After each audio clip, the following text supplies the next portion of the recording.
Great Horseless Carriage Race was sponsored by the Chicago Times-Herald. The newspaper wanted to prove that the horseless carriage was a better mode of transportation than the horse and carriage. Many people were skeptical of this new and strange machine. They thought it was just a fad, and motors would never replace the horse. The race began at 8:55 a.m. and continued over the next 11 hours, covering 52 miles across the city of Chicago.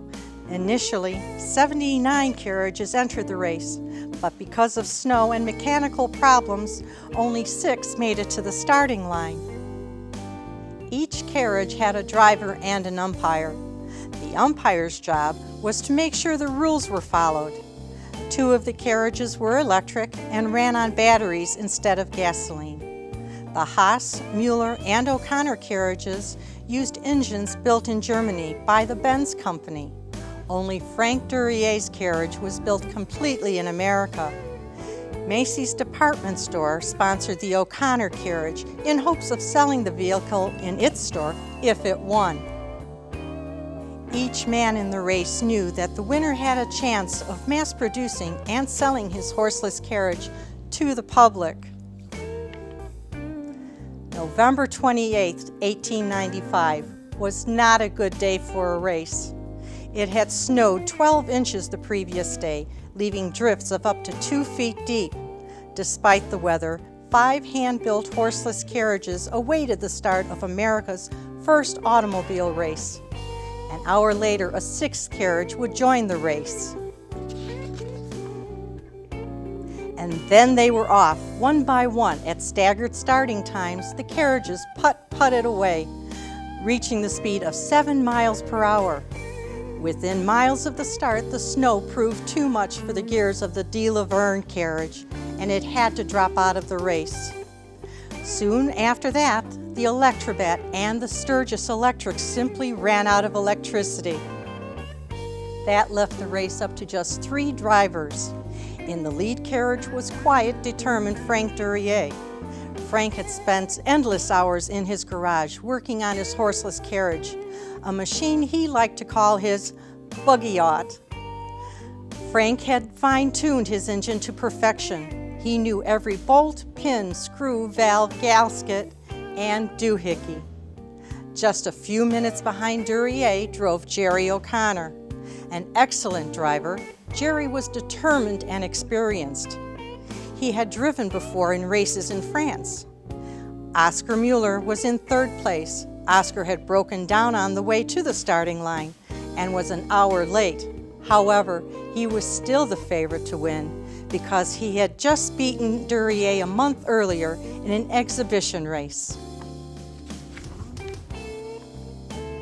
Suddenly, Frank Duryea's carriage skidded into a snowdrift. At 7 miles per hour, neither he nor the umpire in his carriage, Mr. White, was hurt. However, the steering lever on the buggy-yacht was broken. It was a disaster. It looked as if Frank was out of the race.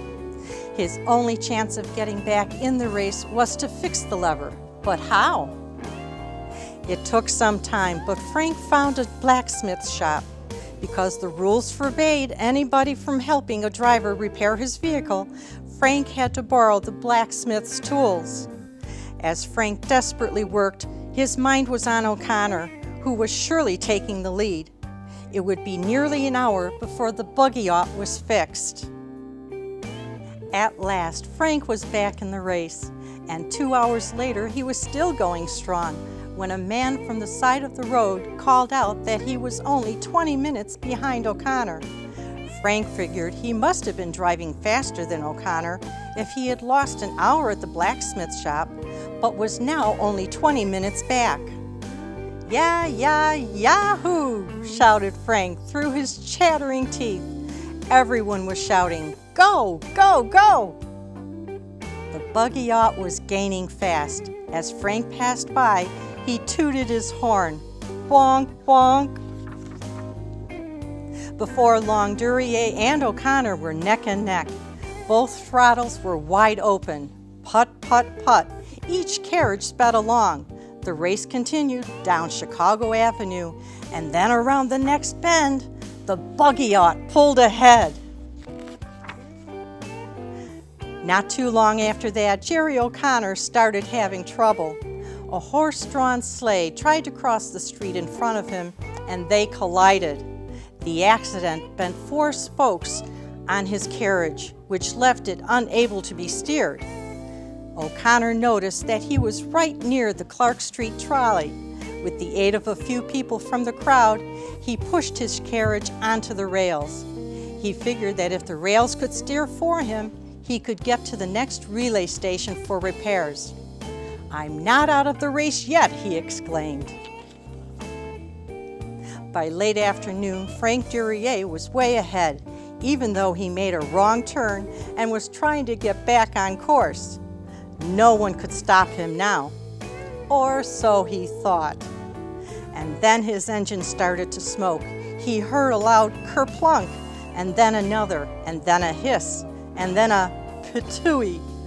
Frank figured it must be the sparking device as his buggy-yacht rocked and sputtered and coughed. Frantically, Frank ran through the snow-covered streets. He had to find a tinsmith shop where he could fix his sparking device. There was no time to lose. 55 minutes later, the buggy-yacht was fixed. Frank was back in the race and back on course. Despite the delay, he still had a slight lead. O'Connor had fixed his spokes and was also back in the race. And Oscar Mueller, who had been quietly puffing and chugging along all day, was gaining fast. It was anybody's race to win. However, as night fell, O'Connor's luck finally ran out. He was cold, tired, and frustrated, and so was his carriage. He had broken down again, and his attempts to get his engine going in the cold, icy night were hopeless. Luck was not on the side of Oscar Mueller either. The freezing temperature had taken its toll, and he passed out in the carriage. Charles King, his umpire, pushed him to the side and continued driving. Maybe, just maybe, thought King, Duryea is not too far ahead. Miles ahead, Frank was closing in on the finish line. It was getting dark, and he was freezing. There was no sign of Mueller or O'Connor. Only a disaster could stop them now. Frank and Mr. White could barely contain their enthusiasm. "Yahoo!" Frank shouted, as the buggy-yacht disappeared into the snowy night. At a little past 7 o'clock that night, Frank Duryea crossed the finish line. A small but jolly crowd gathered around and cheered. He was covered in dirt and totally exhausted. The buggy-yacht looked tired too, all covered with slush. But Frank Duryea had done it.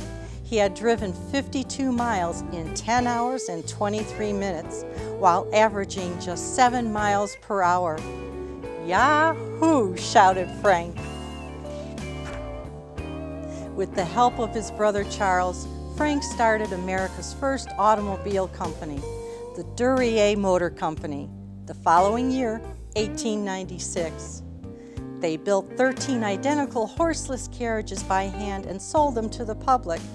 People were now beginning to see how the horseless carriage could benefit them.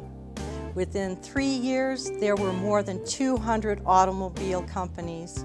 Soon people would be able to live in the country and drive to work in the city. The great horseless carriage race marked the beginning of the automobile era and the end of the horse and carriage days.